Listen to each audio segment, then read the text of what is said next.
Welcome, everyone, to Life Beyond 6 Feet. I'm Damien from RKB Paranormal, joined again by my host, Kelly Schaefer from K2 Paranormal Research. Kelly, welcome back. Thank you. I actually And came back. you did. I was, I Yeah. was, I was kind of wondering if we'd come back after episode one. So this is a very exciting episode. I booked this guest probably a few months ago, and back when we were recording season two, and season two was booked, so I was like, I'll get him on for season three. So everybody probably knows him best from Ghost Hunters. He has a new show fixing to come out, Haunted Discoveries. Everybody, welcome to Life Beyond 6 Feet, Mr. Brandon Alvis. Brandon, welcome to Life Beyond Yay. 6 Feet, man. Hey guys, thanks for having me on. This is awesome. Absolutely. So, like I was telling you before we started recording, we just kind of wing it and we just kind of jump right in there. So, like I said, most people probably know you from Ghost Hunters, but for those who don't really know much about you, kind of how'd you get your foot in the door in the paranormal? Well, my journey started in 1995. I lost my oldest brother to cancer. Hmm. I was 8 years old. Then in 2004, I lost another brother to suicide. That Dang. kind Oh of sent my. me on my journey into the unexplained, if you will. Right.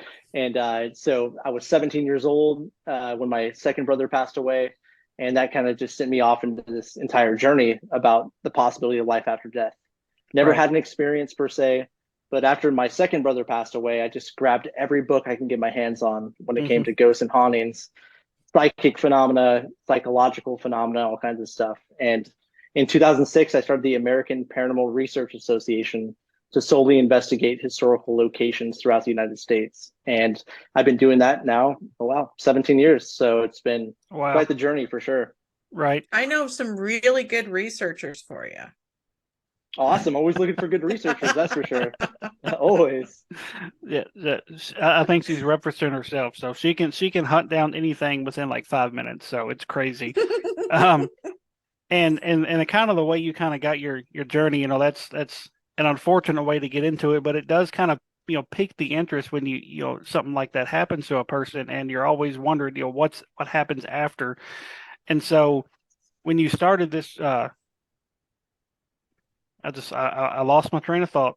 Um, when you started this foundation of investigating historical locations, where was like the first place you actually went? Wow. So the first location I actually investigated was an old farmhouse in my hometown in Bakersfield, California. And so I was working for a country music venue called the Buck Owens Crystal Palace, and I worked for Oh my you gosh. know Buck Owens?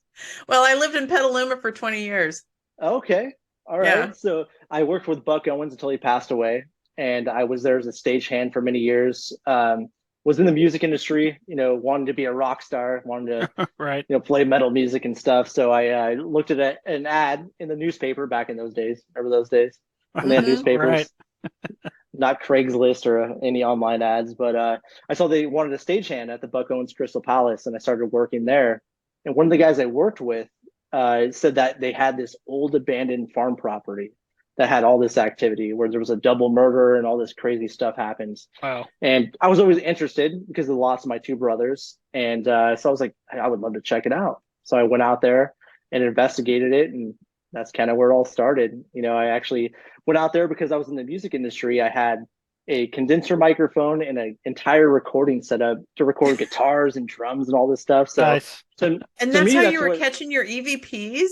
that's how I started with it. Yeah. Oh my So Wow. gosh. That's I wasn't crazy. out Wow. there. I didn't have any of the modern equipment we have now. No SLS, spirit boxes, anything like that. I went out there Right. with a condenser microphone, a tube preamp, Wow. and Wow. a digital interface to run into a computer. And I just lit that place up with audio. And I caught stuff that to this day I still some of the best EVP I've ever captured. So it's been pretty Wow. wild. So So in reality, it is the size of your equipment then. I guess well not now. maybe back in 2004. But Are you still catching good EVPs though? I'm far more skeptical about it. Oh, So, okay. like over the years, I've been lucky enough to work with some amazing engineers, medical doctors, and scientists that have really helped me ground myself in scientific principle and Hmm. really understand what's something that's natural and what's something that's not natural. And Right. but still to this day, those EVPs I captured in that old farmhouse, man, I send those over to people and they put it through a spectrum analysis. They try and figure it out, and they can't figure it out. So it's so I guess it was the size of the equipment. Well, that's definitely a different way to kind of get your start than most people. So that's definitely that's new to me. So that's pretty cool. So how long into actually investigating before you appeared on Ghost Hunters? Like, how did that come about? Well, that was just like by complete accident, really. I mean, again, I started in 2006. I founded APRA, and mainly was to work with historical societies and museums and trying to Hmm. help raise money for these places. Because Right. so I grew up in Mhm. California, and a lot of these places, even back then, were struggling. I mean, they were not having any revenue come in. They would have the occasional tour on the weekends, things like that. But again, my interest for history as well as the paranormal was a way for me to get into these places that many Hmm. people typically didn't have access to, right? Right. So I would walk in and be like, hey, I would like to do an investigation, but I would like to base this off the fact that if we find something, we can base a tour off of it or do a public Mhm. event where people can come Hmm. in and enjoy the space. And one, with a lot of these old historical sites, I'm sure you guys know that the people are like, we don't want to touch the paranormal, we want Hmm. nothing to do with it. Mhm. But the way to understand history for a lot of people is through the paranormal, right? Right. So typically, people that are not interested in history would go to a paranormal tour or to an investigation. But in that process, they have to learn about the historical context of those places. So that was the way I got into these locations, and I started investigating those, and it just lit off from there. And I started making videos at the very beginning of YouTube and just putting out historical documentaries about these locations. And I was eventually in 2014 on a show called The Unexplained Files on Science Channel, which was a really great show, similar to what you see with, say, like Paranormal Con and Camera, shows like that Hmm. now. But Right. in Mhm. the early days, where I went in with a world renowned scientist into Preston Castle in Ione, California, and investigated this old boys' penitentiary where we went in to try and find a scientific rationality for some of the unexplainable events happening. So I did that, and then eventually it just rolled into Ghost Hunters years later. So it was never about really being on TV. It was never about being known for the research I did. It was just more about bringing some kind of notoriety to the locations that I was investigating. Awareness. Yeah, Right. awareness, exactly. Awareness. Yeah. And that's where it kind of spiraled into where I am today, which is kind of weird, kind of funny, but it's been a fun ride. Hey, everything happens for a reason, and you've had a hell of a journey, and I have to admit, when Ghost Hunters first came out, like I was into it, but then I was like, man, this is kind of boring, but I was still into it. But it was one of those things back when I was younger when it first came out, like I wanted to see the exciting stuff. And Ghost Hunters wasn't all about that at the time, and Mhm. still really not much today either. Mhm. And so I never made it to your episodes, but then when they put everything on Discovery Plus, me and my wife was like, let's watch all the old Ghost Hunters, and we were working our way up, and we was at like season like 8 or 9, and then like all the seasons got took off. And I'm like, I'm like, what the hell happened? It only had like now it only has like season like 15, 16, 17, 18. Like all the previous seasons are gone. Oh, that And, I, sucks. and I'm like, what the hell, man? And so never made it to his episodes. Never got to make it. I think I did see a few episodes when they kind of rebooted it for A&E. Um, I think it was. Mhm. Is that correct? Yeah, yeah, Yeah. Amy, like 2019 to 2021 is when we did the seasons like with Grant Wilson. Is Yeah. when we did that. Now I know I've seen some of those, and those were were pretty interesting. So during your time on Ghost Hunters, what's some of your best memories doing that? Well, it was a great show, man. It was a lot of fun to work on. And first and foremost, Pilgrim Media Group, who produces the show, and Annie were fantastic, man. Like there was never a situation that I was put into where they told me to produce results. You know what I'm saying? Right. You know what I mean? Mhm. A lot of these shows, you have sensationalism. You have a Hmm. lot of, let's be honest, bullshit Right. with, I mean, I Yeah. would say 99% of them. Hmm. And I will say though, with Annie and Pilgrim, they never put me in a position where they were like, "Hey, you need to go in there and make something happen." Right. So that was great. So I mean, that being said, there was a lot of moments that were fantastic. But I would say probably Clifton, Arizona was a really interesting place. I was very lucky to consult one of the medical doctors and also one of the PhDs I work with, a scientific consultant, who handed over a piece of equipment called the EMCCD camera. And this camera is typically used by the scientific community to record single photon events. And Mhm. the reason we brought that in is because, you hear all the time people seeing luminous phenomena, uh, balls of light with their own eyes, Hmm. things like Mhm. that. And this Yeah. camera is very much suited to that kind of thing. Like they use it within NASA to record photons within space. So Nice. I brought that in and we took it to Clifton, Arizona, and we put it into this old boarding house where people claim to see not only balls of light going from one room to another, but also seeing this full bodied apparition walking between the two spaces as well. We set it up in there, and all of a sudden we captured what looks like a huge ball of light, which a lot of people would say is orbs, whatever you want to call Mhm. it. I would Right. call it Orbs. luminous phenomena. Yeah. And it went in the same trajectory, the same pattern as people have been saying for 30 plus years. This is an old mining town. I mean, these people staying in this place are hardened miners in a copper mine. They do not believe in the paranormal. They don't give a shit about any of that stuff. Hmm. And we captured exactly what they said they've seen. And luckily enough, with that data, with that particular camera, bringing that back to our scientific consultant for him to take a look at that, he had no explanation for what that was. Oh, And Wow. what makes that fabulous. more interesting is the fact, is that typically they observe this in space. They observe this in labs, Fabulous. things like Right. that. And for us to capture that was amazing. So I would say that was probably a moment that really sticks out in my mind while being with A&E Ghost Hunters. That's awesome. That's So great.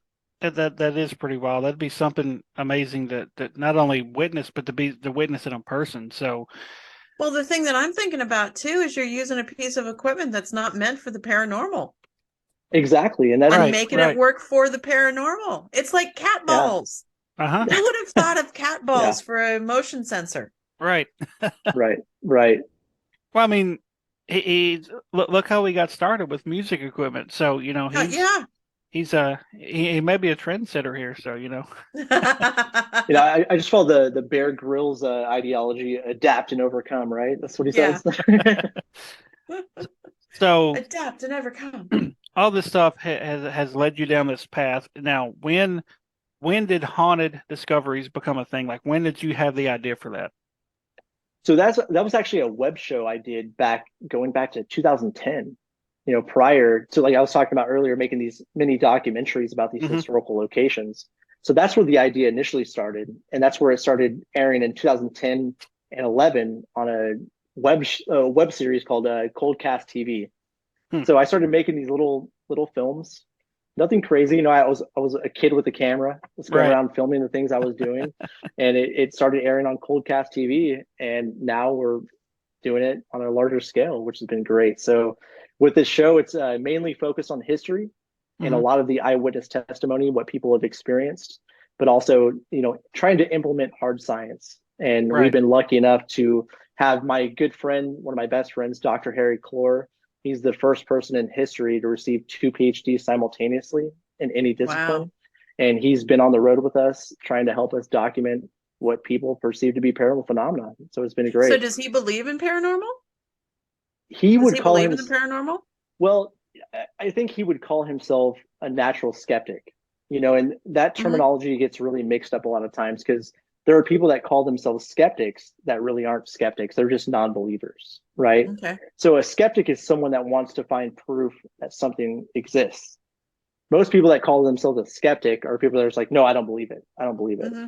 So, so it's a slippery slope when you talk about the term skeptic, but I think he's open-minded and willing to come out and try and help us find answers for what's something that's natural and what's something that may be unexplainable. Well, just the fact that your group goes in and debunks, that's a good one. Hmm. We try our best, you know what I mean? Because like there's so much that happens now. Like, as you guys know, the sensationalism's through the roof. Hmm. Yeah. There's so many people trying to find some kind of notoriety, fame, whatever you want to call it. I mean, everyone has their own reason for doing this, but there are answers I think that we all want as humans. Death is something we're all going to meet. That's one thing that binds us as human beings. Doesn't Hmm. matter who you are, where you come from, what your belief system is, we're all going to meet that untimely end in some Right. way. And I think we all want those answers. If you're an atheist, a spiritualist, Christian, Muslim, Jewish, Right. whatever, Yeah. we're all going to meet that end. And I think that those are all answers we want. I think that bringing practicality and being rational is something that I think this field needs for sure. Right. Yeah. I got to tell you, if I hear one more location that's infested with a demon, I swear to God, I'm going to lose it. No, well, they all are. Apparently, I could probably film a YouTube video in here and say the same thing. So Right. Exactly. You know, That's we should be expecting the 4 horsemen of apocalypse next. right. That's what's it seemed to have become here these last couple of years. It seems like everything's a demon.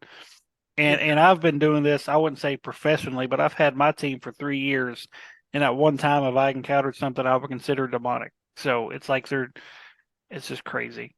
So I've had one encounter. heavy now. One encounter, and it was not something that I want to happen again. Nope. I don't think I would either if I had it happen. So Yeah.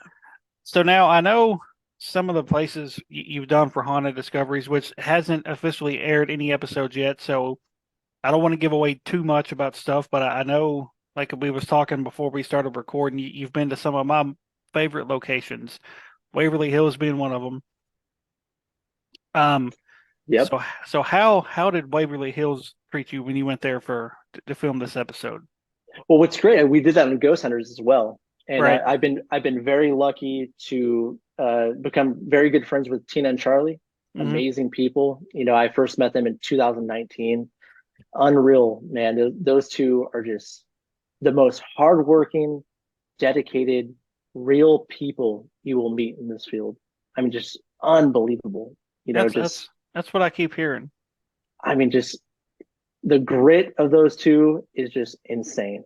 I mean, like I've met a lot of people. I've been lucky enough to investigate well over 200 locations in this country. I've been to 49 states investigating in this country. I've never met two location owners like Tina and Charlie. I mean, That's just awesome. incredible. So, I mean, with Haunted Discoveries, we've now filmed 32 episodes, and the first season is going to start airing here in October, Nice. which is awesome. And so we filmed the Waverly Hills episode here about a month and a half, 2 months ago, which will be on the third season. But it was amazing to go back and be part of that again. It was like the first time actually when Tina and Charlie got back into the building. Right. And we were very lucky to be the first TV show. I hate to use that terminology. So, oh God, it's just, you know what it is, but Right. it was great to be the first media and TV show to be back in there when they retained the building. And Right. I will tell you what, my experience from 2019 with Ghost Hunters to what we just did in 2023, vastly different. And I'll tell you what, whatever's going on in Waverly Hills was waiting for them to come back. And Oh wow. and it Nice. definitely showed itself in a big way. So it That's was phenomenal. And again, it was amazing to be there with Tina and Charlie. And when they were fighting to get the building back, Mustafa and I both were there, trying to help them fight tooth and nail to get that building back. And we did everything we could to help them, in any way we could. And Right. it's great to see them back. So it's fantastic. Absolutely. And then our guest for episode 1, he's a big fighter in a big Waverly Hills guy. We had Ernie Pack on the show last week. And Ernie, yeah. yeah, and I don't think you mentioned it, but I think I may have seen a couple of pictures somebody may have shared like that. I think you may have interviewed him for Haunted Discoveries, him and Denise. Absolutely. He's going to be on a couple episodes of the show. Nice. Season 1 and season 3. Nice. So, yeah, no, Ernie and So Ernie and Denise what are channel are you going to be showing? What network is this going to be on? Can't tell you yet. I'm sorry. It's still under wraps. Sorry. Kelly. Still under wraps. Mainstream one or maybe. or the new paranormal for everybody. No, not that one. Okay. But I will tell you, it's going to be announced. I would imagine. I think in the next 2 weeks. Nice. 3 weeks. Cool. It's very close. It's very close. Cool. So That's we're awesome. excited about that.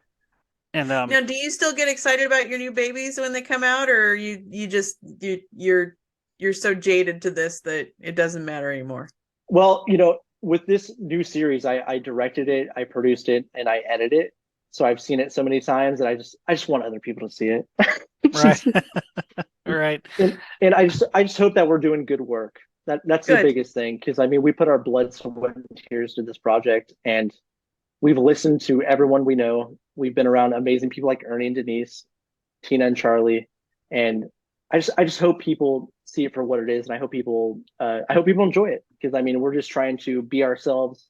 We're trying to do new things, and we're trying to do the best work we can. So That's I, awesome. I think it's going to be good because, like I said, I personally know a lot of the people you've worked with over these few seasons, not episodes, seasons. Old Stone Jail. I know you filmed an episode there in Franklin, Kentucky. Billy Wilkerson. I've hung out with him a couple times up there and had him. I actually did a live episode with him and his crew from the Old Stone Jail a few months ago, and that place is pretty cool. How did that experience go for you guys up there? oh man, Billy is phenomenal. Billy's going to be on 3 episodes of the Oh Oh series. wow, wow. wow, Yeah, wow! he's going to be on Old Stone Jail episode, obviously, as kind of the curator there, the guy that runs the place. Right, And then we also brought him out to 2 other locations, one in season 2 and one in season 3, where he did some ground penetrating radar for us nice. in a few locations. And man, Old Stone was amazing, incredible location. Some of the history associated with that place. I mean, the Civil Hmm. War history alone merits something happening there. Right. But Billy is awesome, man. Like, it's so cool to hear like the other people that we work with, and you guys know Right. them. It's really really cool. These are amazing people that Right. deserve a huge spotlight, man. Like these people are just hardworking, Hmm. amazing people that I think a lot of them don't get recognized in the field, which they should. You know, Right. they do great work not only from the historical preservation side of everything, but Hmm. they just do good work, you know? Right. And they Well, don't. the Old Stone Jail's just sitting there right next to the Historical Society. Hmm. Yeah. It's yeah, it's amazing what they've done on history preservation for that area. It is pretty amazing. And another place, which is my probably my absolute favorite location, the historic Scott County Jail. I know people listening to the show is probably tired of hearing me talk about the historic Scott County Jail, but it's hard not to talk about when it's just such an amazing place, not only from a paranormal standpoint, but from the history standpoint as well. So how did your time at the Scott County Jail when you filmed there? How did that place go for you guys? Well, you know what was really cool is like one, we brought in a descendant of one of the sheriffs that actually died in the jail, which was really cool to bring him into the investigation and bring Wow. him into the fold. But Kevin Ott, who's one of our investigators on the show, he was a former correctional officer and sheriff and a jailer at one time. Hmm. So putting him into that scenario again was really interesting to see how that played out, Hmm. because he kind of just went into, I guess, this, you know, rewind mode in a way where Right. he just all of a sudden was transported back to his old profession and being put into that scenario. We had some really interesting things happen, especially those the cells on the second floor, you know, Uh-huh. the top, or actually third floor. I'll take that back, Yeah. where he had some really cool stuff happen. He had some of the original keys, which I'm sure you've seen at Hmm. Scott County, and we gave him those, and he kind of was a living trigger object in a way. And Nice. we just let him run around, and we had some really really cool EVP that happened during that scenario. That's awesome. And Kelly, I know Yes. you've seen my video. Brandon's actually seen my video too. You're kidding. Oh my goodness, that's awesome. That is so awesome. So it's like I said, that place holds There's got hold. to be a time that you get to experience the scream in person. That's all I have to say, Brandon. You have to be there in person for it. It's Oh, beyond belief. it's well, when shit happens and you're not fully prepared for it, when you see shit flying through the air and you're not I keep expecting that to telling you, you happen. need a safe touch. People have safe words. You need a safe touch. You need a place where people can touch you that you just don't go 3 feet off the ground screaming. Yeah, I'm the screamer on the investigations. Like I always get spooked by stuff normally that's not paranormal, and it's made for a great blooper reel. Oh, it has. It's just freaky. I don't like, I mean, I don't want to scare you so bad when you're like doing the ST session. You got the blindfold on and the muffs and everything, and I gotta, it's like, go get him out. And I'm like, no, you do it. Well, see, what was funny about that is right before you guys snapped me out of it, like I was getting emotional, like I was literally like tearing up from like stuff that was coming through, and then you scared the hell out of me. So, so how many seasons do you plan on having? You said you've done 3 seasons so far. Are you still filming, or are you just kind of taking a break right now? So actually, right now I'm editing the third season, so 12 episodes I'm actually working on right now.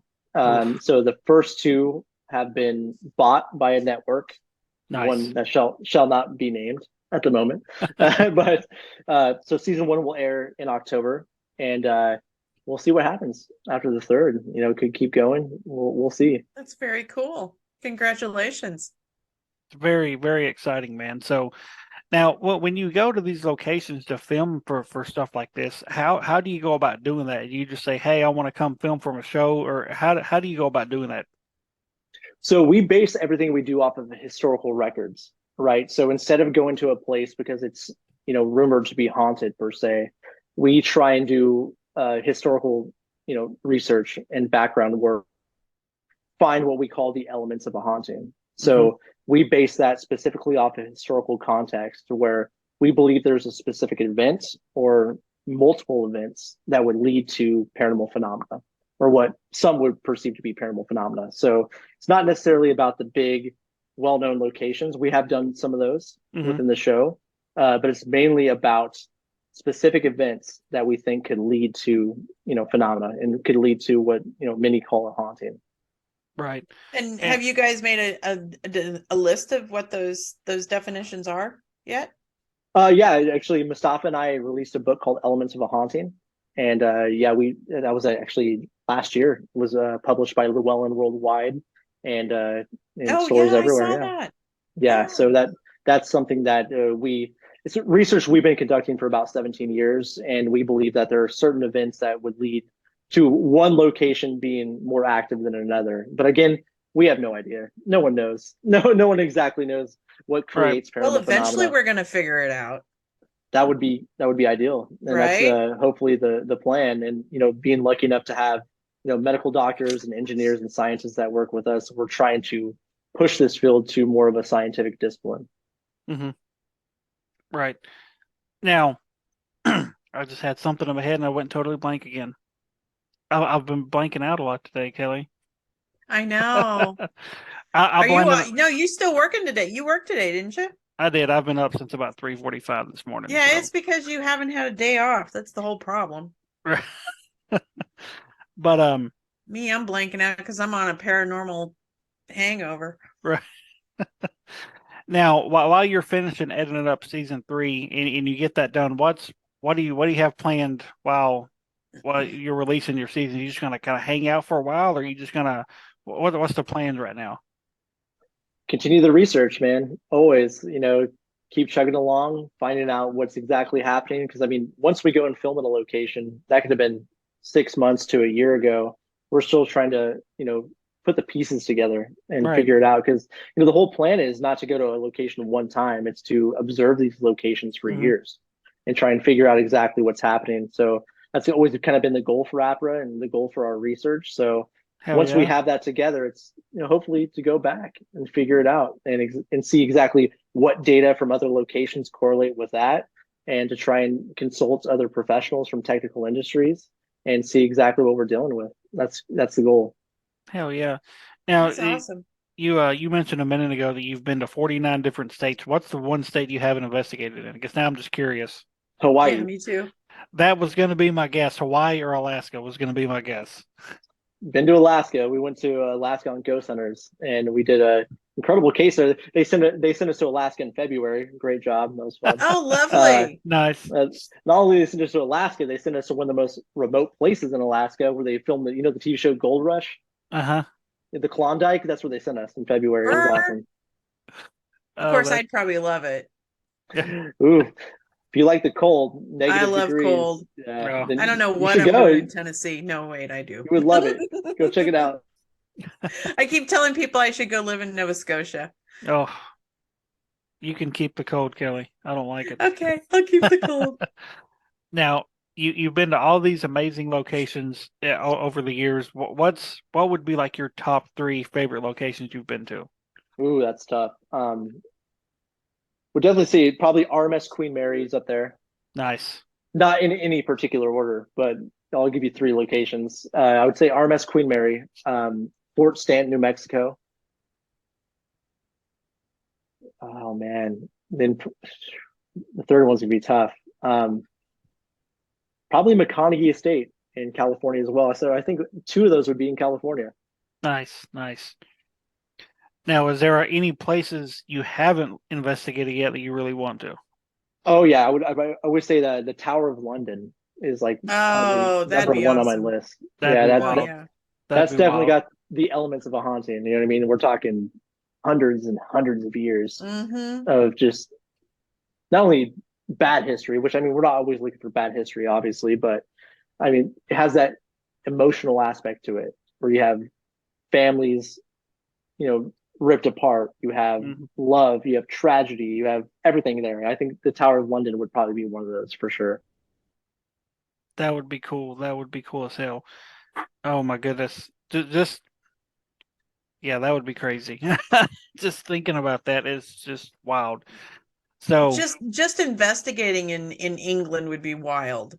and I boy, mean, that's centuries and centuries and centuries of history. exactly. There's how can you even pick out who's haunting someplace when it's centuries of history? Right, You're talking millions of people that could be. That's awesome. right. Now, I know you're a big debunker and you try to figure out, scientific explanations for stuff, but I know there has to be times where you've had the hell scared out of you, right? Not too many. Not too No, not many. too many. Wow. No, I wouldn't say Wow. so. No, again, I'm not a skeptic per se, and I'm not a believer. You know what I mean? I'm like, there are many days where I'll go completely believing that there's something happening that's Hmm. supernatural. And there'll be days that I just absolutely don't believe anything. So I always find myself in that middle ground. But I haven't been scared too many times. I always feel like I have some kind of a rational thought within these locations, but there has been data that we've collected that I have, provided to people far smarter than myself or anyone I know Right, that would say, I don't know what the hell that is. That's right, spooky. And that's the moments I think that are scarier than being in the moment per se. right. As you guys know, you guys do this all the time. Like Mm-hmm. a lot of this is pretty goddamn boring. It is. It It's really is. boring. so so It really is. I always feel like the exciting moments are when we can provide something to a professional from another technical industry that says, "Hey, I don't know what the hell that is. We've ran this through this test, this test, this test, and we don't know what that is." I feel like those are the moments that are a bit scarier than being in the moment and being frightened per se. Right. I mean that does make a lot of sense. Unlike me, who gets spooked every time you see a shadow. So And we don't want me spooked. yeah, Don't want me spooked. I would like to see you scream. I think that would be fun. No, you don't want to see me scream because somebody's gonna get hurt if I do. I'll we'll make sure we're in another room when it happens. I've raised two boys and one girl. That's Yeah, scary there's enough, you're right? gonna have to, yeah. Oh goodness. Yeah, they're now adults and they're still alive. So So if people want to follow along with Brandon Alvis and Haunted Discoveries, how can they find you? All the social handles, Facebook, Instagram, all that good stuff. We don't have a TikTok. That's the only thing we don't have. But we have, Facebook, Instagram, Twitter. So myself, Brandon Alvis, or you can go to my website, brandonjalvis.com. And also just Haunted Discoveries TV on all the platforms. Nice. nice. And when you make the official announcement, I'll make sure I try to get it promoted on all my socials too for the not only the podcast but for our teams as well. So that way, help get the word out there and get people excited for your new journey, man. That I know you've been working hard on it for, like you said, the last couple of years, and I've been kind of following along with your progress and just seeing all the different places you've been and all the people you've met. I think it's just It's absolutely amazing to put in that much hard work and see it all pay off. Yeah. I appreciate it, guys. It's been awesome, but it's been a lot of work. 17 years I've been doing this actively in the field, and it's been incredible. I've been very lucky. I've been around some amazing people. I've been in some great situations, and I can't wait for people to see it. And I hope that they enjoy it as much as we enjoyed making it. And hopefully we can, make some breakthroughs and hopefully change the field in some way. That'd be fantastic. It would be. Yeah. And Yeah. and I know here in October, I know you said the show's going to be coming out then, but you also have a con you're going to be attending here in Tennessee as well. Right. Oh, Yeah. you are? Which one you going to? With Eric Freeman Sims. Yeah, yeah. It's gonna be a lot of fun. I'm You're very going to be excited at the about that one. Tennessee Haunts? That's the one. That's it. Yeah, I believe so. Yep. I'm so sorry. My brain's been so Very scattered with the cool. the edits, but Yep. that's the one Eric's putting on. Yeah, we'll be there. Very Mustafa and I. cool. Yeah. Yeah. So We'll meet you there. Yeah, I'm still trying to get Jay down for that one though. yeah, maybe you can convince him to come down. So Yeah. I'm trying. I'm trying. well, Brandon, this has been really fun. My internet's been kind of wacky. It's been like everybody's been talking like they're a Japanese movie. So so It's it's been great, guys. Thank you so much. absolutely All right. like I said, when everything everything is freezing up now. Oh my gosh. Anyways, so everybody follow along with Brandon Alvis. Be sure to check out Haunted Discoveries when it comes out. All social media, but TikTok, you can find these guys and go support him because he's one of the guys that's actually doing it right and not doing this for clicks and likes, and he's not all about demons. So, Yeah. which is a big plus in this community. So, Exactly. Yeah. all right, Brandon, Thanks, Brandon. I really appreciate you coming on, and everybody be sure to check out Haunted Discoveries when it comes out in October. Thank you, guys. All right, thank Thank you, man. you. Y'all have a good night.